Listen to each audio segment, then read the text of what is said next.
Zdravo ljudi dragi i dobrodošli nazad na mome kanalu. Zdravo svima. Mi smo sad u Tinos u Grčkoj. Ovo je naša treća destinacija. Da. Prvo smo bili u Tinos. Pa ne, prvo smo bili u Atini. Atina, pa Naxos i evo sad Tinos. Mislim o Atini sam već sve rekao u prethodnim videima, tamo vamo. Na kraju ćemo se vratiti još jednom do Atine, to ćete gledati u idućim epizodama.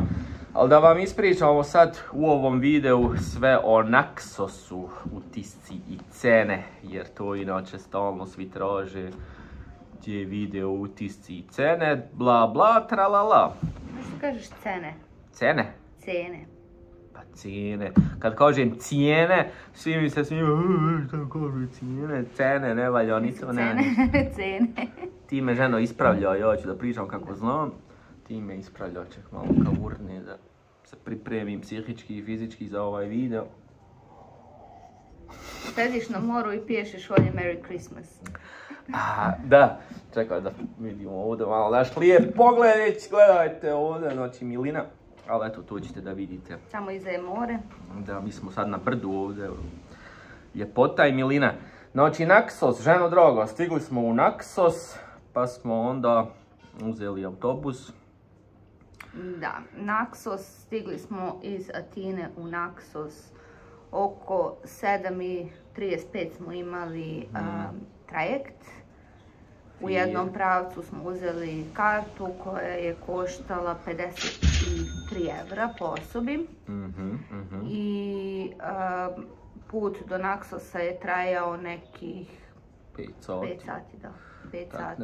Znači stigli smo oko pola 2, ne, oko 1, pola 2 tako u Naxos. Poslije smo uzeli bus. Koliko beše bus, ono, karte su nekako skroz jeftine. 2 evra po pravcu. Mi smo bili u Agia Ani, to jest Agia Ana. Da, mesto se zove i možda je udaljeno, mislim, oko 5-6 km od glavnog grada Naxosa.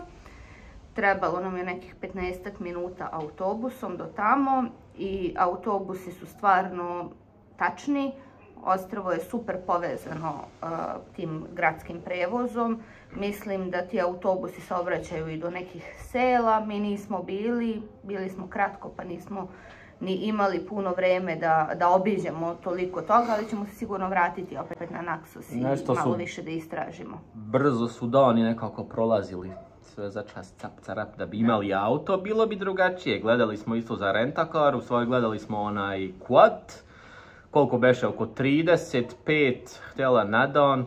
Da, za one slabije, ali sa njim ne bi mogli da idemo da istražujemo, ne znam, malo negde u brda. Taj beše 170 kubika, kaže ja pa to je najslabiji što imaju, on je najjeftiniji, ali kaže pa jel planirate do brda ovo ono, jel Naxos je isto brdovito u centru, tamo ima svašta lijepo da se vidi, što nažalost nismo mogli. I poslije kaže ja pa ne može s tim do brda, sa tim malim quadom, ne znam, da li bi on crko neđe usput, nema snage, ne znam, nija bez veze. Sve ostalo je dosta skuplje bilo. Auta... On je dobar, mislim da se istražuju te plaže. U suštini nama su plaže od Agia Ane bile na pešačkoj udaljenosti, sve lepe plaže, tako reći. Znači, mesto pre Agia Ane, kako se zvalo? Nemam pojma. Ne mogu ni ja da se setim sad. Ček da pogledam. Ali smo baš bili fino centralni, znači naš ovaj apartman je baš bio na nekom mjestu što sve plaže su tu lijevo desno, možemo začas pješke. Do prve plaže imamo pješke možda 2-3 minuta smo imali i sa lijeve strane je bilo mnogo plaža i sa desne strane mnogo, tu smo mogli da gledamo neke razne. Nekako sad nisu neke mnogo velike, ogromne razlike u plažama, neđe ima malo više kamenčića na početku, neđe malo manje, neđe ima malo većih stena u vodi, u moru kad uđete. Ali more baš čisto. Da, baš je čisto, ono, kristalna boja, fina. Znači, bukvalno, ono, mi smo obišli Karibe i Maldive i bukvalno može se uporediti sa Karibima, čistoća vode i prozirnost. Da, evo, Agios Prokopios je bio od nas, znači to je mesto pre Agia Ane i možda nekih 10 minuta laganog hoda je bilo udaljeno. Plaža je tu fenomenalna. Znači, gdje smo rođu sreli tamo? Da. Pa plaža je tamo baš velika i baš ima dosta beach barova i ležaljke su... Skupo, bolene dio, da, skupo. to ćemo posle da pričamo o negativnim stvarima, sad pričamo o pozitivne. Tako da do Agiane smo išli pešaka, također smo išli pešaka i do Plaka plaže, to je plaža nakon Agiane. To sa onim stenama gdje se ti penjala?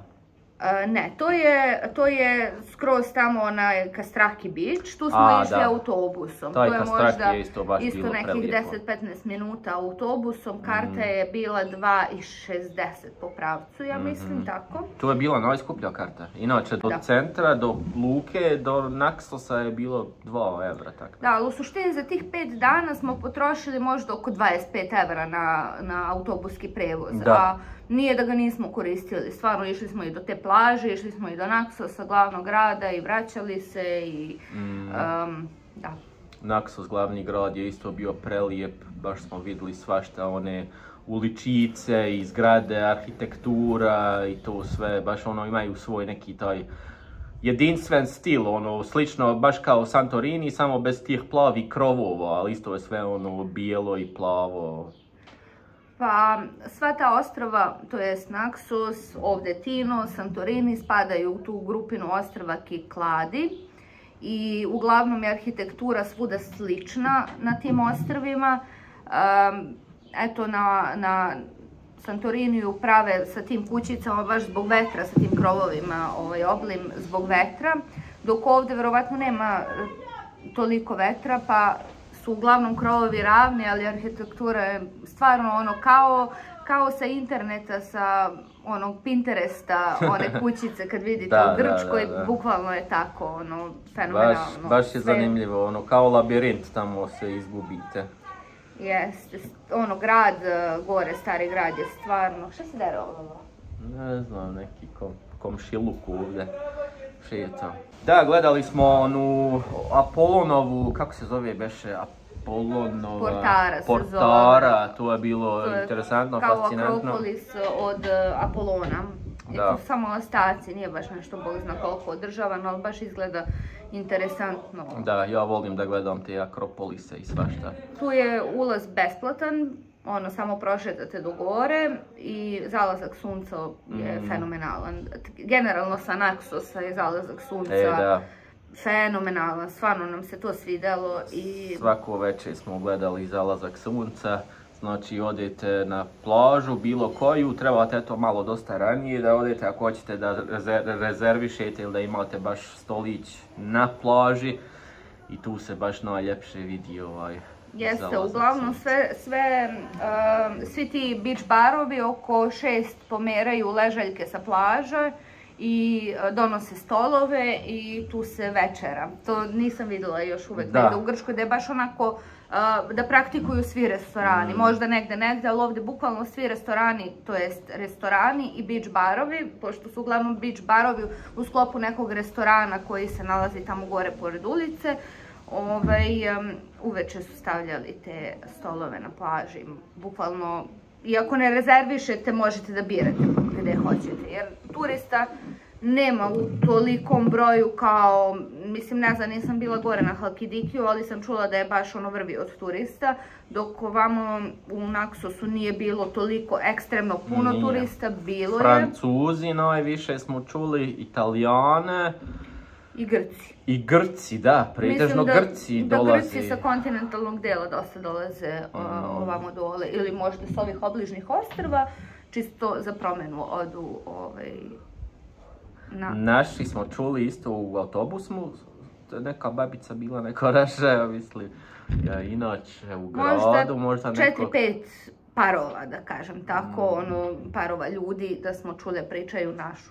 U suštini ne toliko. Znači najviše Francuza, Grka, možda Italijana, ali nisam baš puno čula Italijana, Rusi iskreno. sam čuo par isto, ali Francuzi svudje parlaju. U suštini... Parla France. U suštini Naksos najviše, eto šta mi se tamo dopalo su plaže, znači fenomenalne su, čiste su, lepo su uređene, voda je super, hladna je, nije baš toliko topla voda. Malo je hladnjikava, jeste ono na početku dok uđete, treba vam baš malo vremenski, baš se smrznete, ali kad ste jednom unutra onda je baš milina. Ali sam gledala, temperatura vode je negde oko 15 stepeni, 25 stepeni, da. Znači plaže super, voda čista, održavano. Sljedeće šta mi se svidjela je arhitektura. Ali je baš bilo vrućina. To me baš ubilo, to sunce cijelo vrijeme i sve me ono umori. Pa koliko smo pili tad vode, znači pili smo po 5 litara dnevno. Duva vetrić na ostrvu pa se ne osjeća ta toplina toliko, ali znači zaštitni faktor koji ide na Naxos obavezno zaštitni faktor jer ne osjećate toliku toplinu jer prijatan vetrić duva, ali boga mi sunce prži. Ovaj put nisam izgorio, mazao sam se sa faktorom 50 cijelo vrijeme, svaki dan, sigurno 2-3 puta dnevno. Sljedeće što mi se dopalo to je hrana. Da, hrana. Hrana tamo na našem mjestu gdje smo bili, u tom selu, tu okolo, to Agija Ana, tu je sve bilo ukusno, sveža riba, jeli smo one oktopusa, kako se zove,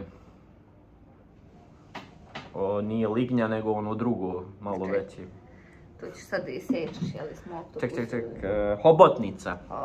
Hobotnicu smo jeli, to je bilo neki njihov specijalitet što ga suše, prvo smo prošli tamo, vidjeli kako ih suše tamo neđe na plaži. Bukvalno kao veš na žici, oni suše hobotnicu. To nam bilo interesantno. I miris je fenomenalno. Znači, to je tako lepo mirisalo na suncu, onako kako se suši, to smo morali da probamo. Da, to se inače kuva dosta i da se omekša i tako to je bilo, jeste malo kao gumenasto, ali jeste ukusno, baš je imao taj ukus na grill, to njihov specijalitet. Jeste, kao i one halamare. Kalamari, da, to je bilo ekstra, baš fino, mekano. I salate smo jeli pretežno. To je lignje, ko ne znaš šta su kalamari. Grčke salate smo stalno jeli sa feta, sir i masline. Masline su tako bile dobre i vino isto, pogotovo. Jeste, možda sam i više puta i pomenula da je Naxos poznat po dobrom vinu. Zbog Dionisa, bog vina je rođen tamo. Tako da je, svuđe imaju svoj house wine, bilo gdje odete u svaki... Domaće vino, svaki restoran ima svoje domaće vino i vino je bukvalno fenomenalno. Ja sam jednom popila 2 litre vina.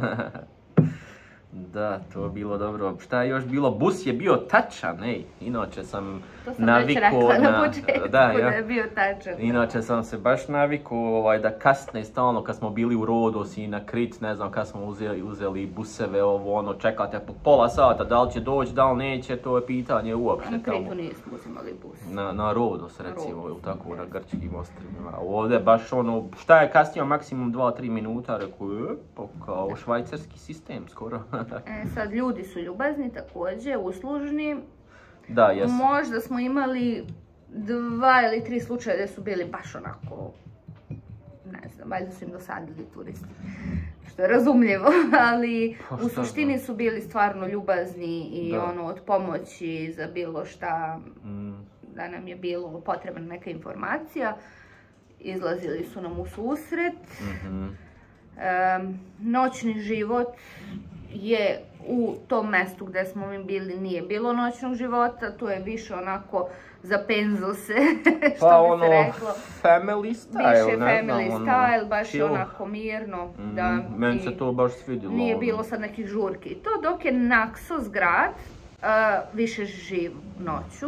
Pun ko šibica. Pun je, baš, tu smo baš vidjeli koliko turista ima, valjda se svi preko noći sjate u glavni grad i stvarno je baš puno dole, ona šetečka zona pored mora je bila puna, dok gore kad se zađe u grad ne toliko, nije bilo tolika baš gužvara da... Prodavnice sve pune stalno i kafići i restorani, baš su bili Znači dobar biznis prave u Naxosu. Jeste, da. Šta sam još htio reći? Htjeli smo da kažemo cena koliko nas je koštala za hotel, znači za tih 5 dana, 4 noći smo platili 227 evra ukupno, znači što je 56 evra po noći za nas dvoje. Znači to je, ajde da kažem, neka pristojna cena, s obzirom da su ležaljke na nekim plažama toliko koštale. Znači za par sati ćeš platiti ležaljku koliko sobu u nekom apartmanu. Dobre, te cijene su bile malo strašne na nekim mjestima, ono, plaže, eto, bukvalno restoran do restorana, sve kao neki drugi, a ovdje ti sad košta 25 evra plus 20 konzumacija, onda ti košta neđe 30 evra plus 20 konzumacija, znači svuđe drugačije, a plaža ti je malte ne svuđe ono isto, plus minus. Možeš ti otići sad ovdje, uzmeš ležajku, a odeš tam na drugu plažu, prošetaš. Ali baš je bilo... Jeste, znači to je, ajde da kažemo, ono, negativna stavka što na Naxosu nigde nismo, što smo inače navikli u Grčkoj da uzmemo ležaljke sa konzumacijom koje su inače gratis ili simbolično možda 15-20 evra maksimalno. Da.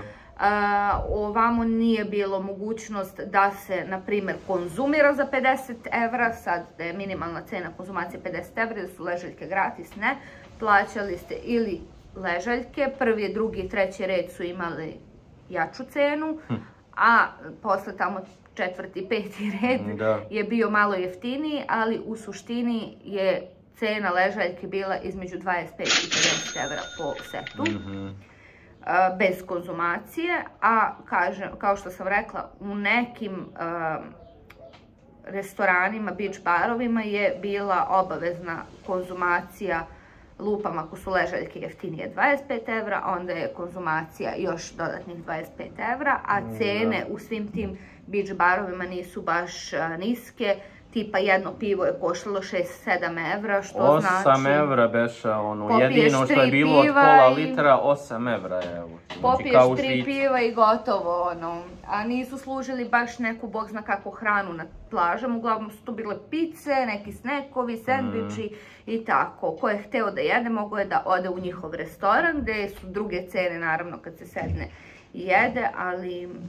ležaljke na plažama, eto, to je jedna stavka koja je, da kažem, malo onako, malo skuplja. Što me razočaralo isto, ona naša plaža, prvo kad smo došli prvi dan, rekla, aha, samo kao do 20 konzumacija i ne mora se da plaća ova ležaljke, taj set, uvijek se dobije kao 2 ležaljke i 1 suncobran. A zadnji dan kad smo otišli, kaže, ja, 20 evra košta ipak. Samo ležaljke, da. Samo za ležaljku. Kao konzumacija ekstra.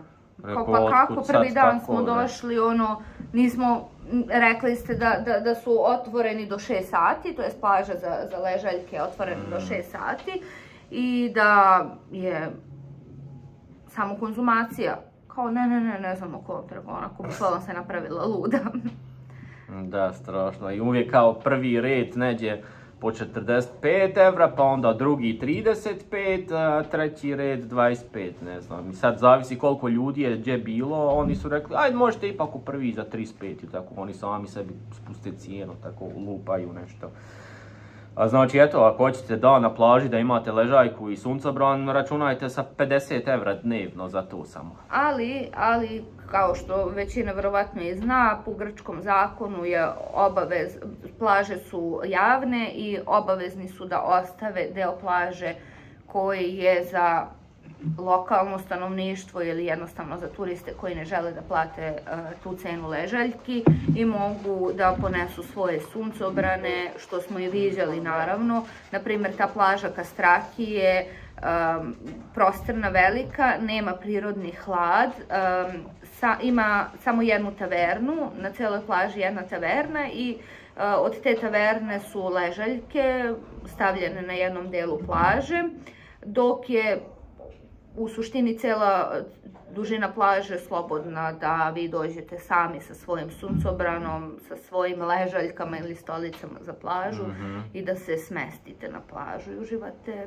besplatno, tako reći. To smo naučili, znači, na kraju da uzmemo sami, tamo imaju svakakvi neki šopovi, svuđe, supermarketi, imate one suncobrane, kupite sam svoj suncobran, nasadite ga gdje hoćete i niko vam ne može ništa.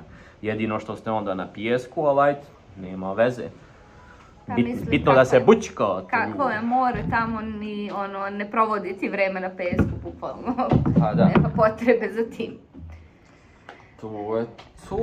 Sad, što se tiče cene u gradu, kakve su? Da, to je bilo malo skuplje.